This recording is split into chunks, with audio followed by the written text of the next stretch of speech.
शिक्षा जगत से जुड़े कुछ महत्वपूर्ण खबरों को डिटेल में देखने जा रहे हैं, अंत तक जरूर जुड़े रहिएगा। नमस्कार दोस्तों, मेरा नाम है नीरज। आप देख रहे हैं कैरियर बिट यूट्यूब चैनल। अगर आप इस चैनल पर पहली बार विजिट कर रहे हैं तो इसको सब्सक्राइब करते हुए बेल आइकन को प्रेस करना ना भूलें। शुरुआत करेंगे सबसे पहली खबर, जो कि उत्तर प्रदेश शिक्षक पात्रता परीक्षा से जुड़ी हुई है। जैसा कि आपको ज्ञात होगा, इस बार के फीस में बेतहाशा वृद्धि की गई। अगर कोई कैंडिडेट दोनों पेपर में आवेदन करना चाहता है तो 2,000 रुपये फीस के तौर पर वसूला गया था। पहले ये खबरें आई कि शासन के पास जो प्रस्ताव भेजा गया है फीस वृद्धि को लेकर के, उसको शासन ने नामंजूर कर दिया और शासन में बहुत रोष है फीस वृद्धि को लेकर के।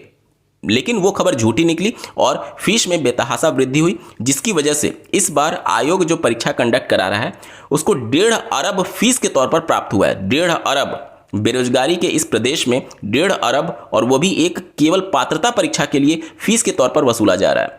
वहीं पर अगर कुछ जानकारों की माने, इस आर्टिकल को अगर आप ध्यान से पढ़ेंगे तो इसमें बताया गया है कि जानकारों की माने तो यूपी टेट के आयोजन पर तकरीबन 70 से 80 करोड़ रुपए खर्च का अनुमान है। इस लिहाज से देखा जाए तो आयोग को अकेले इस परीक्षा से 80 से 90 करोड़ रुपए बचेंगे।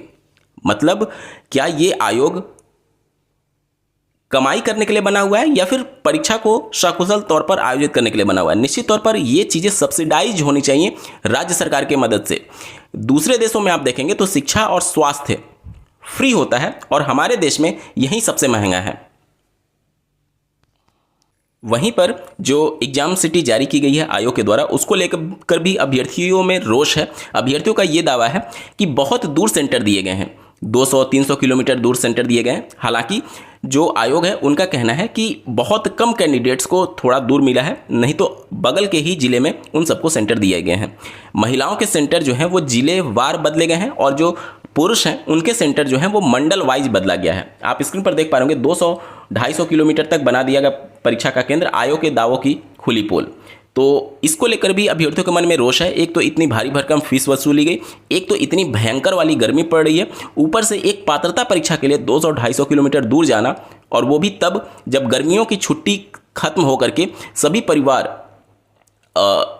बच्चों के स्कूल खुल रहे होंगे। तो इस वजह से ट्रेन में भीड़ भी होगी, और इस भीड़ में बेवजह इतना दूर सेंटर भेजना निश्चित तौर पर अभ्यर्थियों के लिए बहुत बड़ी एक तरीके से परीक्षा में सम्मिलित होना एक बहुत बड़ी चुनौती के तौर पर ये चीज़ें साबित होंगी। चलिए बढ़ते हैं अगली खबर की तरफ। कुछ दिन से ये आर्टिकल आप कहीं ना कहीं जरूर देख रहे होंगे सोशल मीडिया साइट्स पर।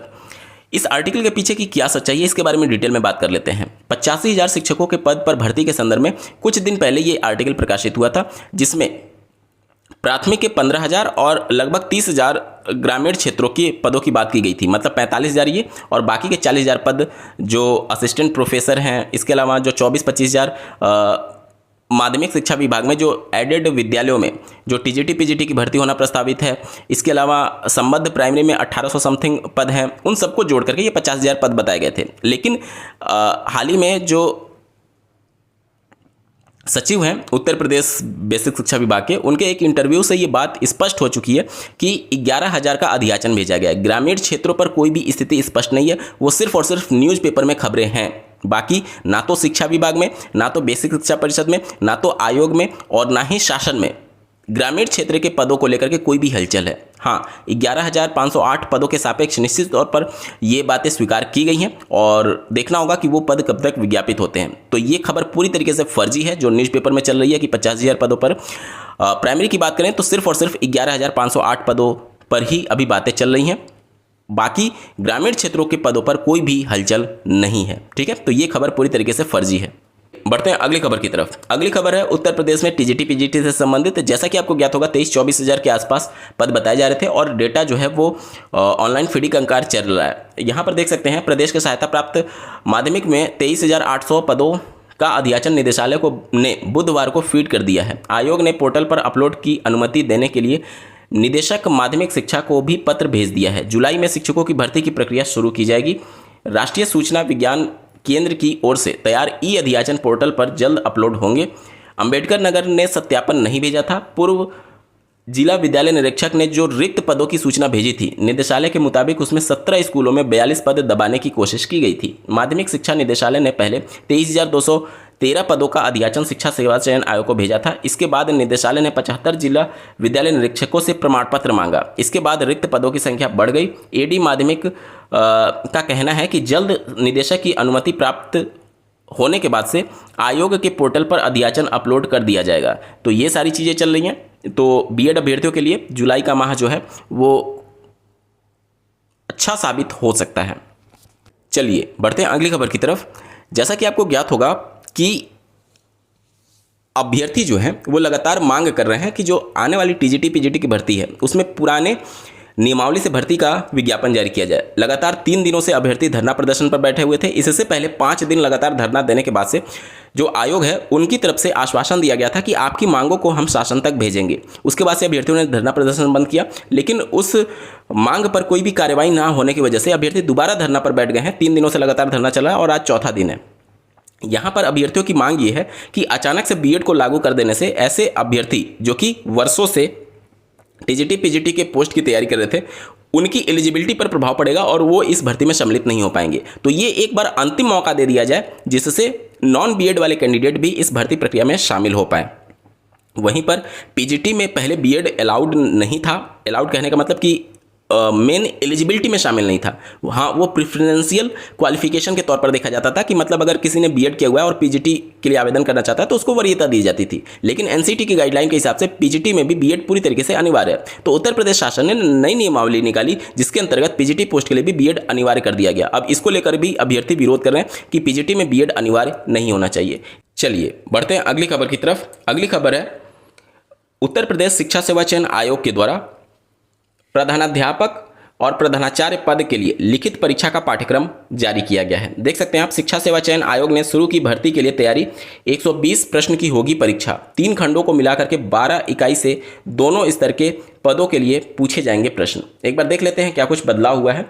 तो उत्तर प्रदेश शिक्षा सेवा चयन आयोग ने अशासकीय सहायता प्राप्त अल्पसंख्यक इंटरमीडिएट कॉलेज के प्रधानाध्यापक व हाई स्कूल के प्रधानाध्यापक पद की लिखित परीक्षा का पाठ्यक्रम जारी कर दिया है। दोनों स्तरों के पदों के लिए 3 खंडों की 12-12 इकाइयों से प्रश्न पूछे जाएंगे। खंड 1 व 2 से 30-30 प्रश्न हो रहेंगे, जबकि खंड 3 से 60 प्रश्न होंगे। इस तरह कुल 120 प्रश्नों का प्रश्न पत्र होगा। प्रत्येक प्रश्न 3 अंक के होंगे। लिखित परीक्षा 360 अंकों की होगी। इसके अलावा 40 अंक का साक्षात्कार भी होगा। दोनों की मेरिट के आधार पर चयन की कार्यवाही की जाएगी। प्रधानाचार्य पद के लिए खंड 1 में 30 प्रश्न समसामयिकी, भारतीय इतिहास, भारतीय राज्य व्यवस्था, भारतीय अर्थव्यवस्था, भारत का भूगोल, सामान्य विज्ञान, सूचना व संचार प्रौद्योगिकी से पूछे जाएंगे। खंड 2 में 30 प्रश्न जो होंगे वो सामान्य हिंदी, सामान्य अंग्रेजी से प्रश्न होंगे। खंड 3 में जो 60 प्रश्न होंगे वो स्वतंत्रता पूर्व व स्वतंत्रोत्तर भारत में शिक्षा का विकास, उत्तर प्रदेश इंटरमीडिएट शिक्षा अधिनियम 1921, संबद्ध अधिनियम नियमावली व विनियमावली, प्रधानाचार्य की भूमिका और उत्तरदायित्व, शैक्षणिक प्रशासन, कार्यालय प्रशासन, विद्यालय का वित्तीय प्रशासन, शिक्षा से संबंधित विभिन्न योजनाएं एवं कार्यान्वयन पर केंद्रित रहेंगे। इसके अलावा प्रधानाध्यापक पद के लिए खंड 1 व खंड 2 में 30-30 प्रश्न प्रधानाचार्य के लिए निर्धारित इकाई से पूछे जाएंगे, जबकि खंड 3 में 60 प्रश्न स्वतंत्रता पूर्व और ये सारी चीज़ों से पूछे जाने वाले हैं। तो इस तरीके का सिलेबस जारी किया गया है आयोग के द्वारा। अब बहुत सारे लोगों का ये प्रश्न है कि क्या सिलेबस में चेंज किया गया? तो अगर आप पुराना सिलेबस उठा करके देखेंगे तो उसमें और इसमें बहुत अंतर आपको देखने को नहीं मिलेगा। ठीक है, अब इसी को लेकर के बहुत ज़्यादा अभ्यर्थियों के मन में ये शंका है कि क्या उत्तर प्रदेश में जो प्राथमिक स्तर की शिक्षक भर्ती प्रस्तावित है क्या उसका भी सिलेबस चेंज हो जाएगा? देखिए, यूपी टेट का अगर आप सिलेबस देखेंगे जिसकी परीक्षा 2, 3, 4 जुलाई को होने जा रही है, तो कोई भी सिलेबस में चेंज नहीं किया गया पुरानी सिलेबस से। तो जो शिक्षक पात्रता परीक्षा में जब चेंज नहीं किया गया तो जाहिर सी बात है शिक्षक भर्ती में भी चेंज होने की संभावना बहुत कम है। और उत्तर प्रदेश का जो सुपर टेट का सिलेबस है वो अपने आप में बहुत ब्रॉड सेंस में है। अब उसमें कुछ भी नया जोड़ने की जरूरत नहीं है, क्योंकि लगभग 14 सब्जेक्ट से प्रश्न पूछे जाते हैं और अपने आप में वो एक व्यापक सिलेबस है जिसमें शायद ही उम्मीद है, ना के बराबर उम्मीद है कि आयोग कुछ भी चेंज करे। तो ये थी आज की कुछ प्रमुख खबरें। ऐसे ही महत्वपूर्ण अपडेट के लिए चैनल को सब्सक्राइब करना ना भूलें। इस वीडियो को देखने के लिए आपका बहुत बहुत धन्यवाद। भगवान करे आपका दिन शुभ हो।